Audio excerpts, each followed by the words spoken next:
పావని గారు. ఆ పాపారావు గారు. తినే మా ఆవిడ, మీకు పరిచయం చేద్దామని తీసుకొచ్చాను. బాగున్నారా అండి? నేను బాగున్నాను ఆంటీ. ఆంటీయా? అయ్యయ్యో, తప్పుగా అర్థం చేసుకోకండి. మా ఆవిడికి తెలుగు రాదు, బెంగాలీ అమ్మాయి. మిమ్మల్ని అండి అనబోయి ఆంటీ అనేసింది. అవునా?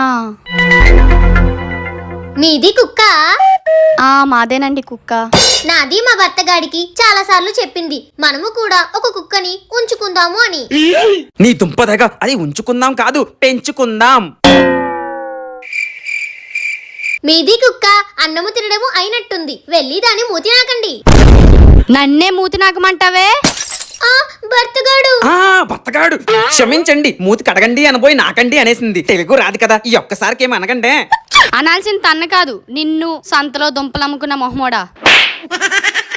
నీ భాష నా భావాన్ని దెబ్బతీసింది. నువ్వెక్కడే తగలాడు.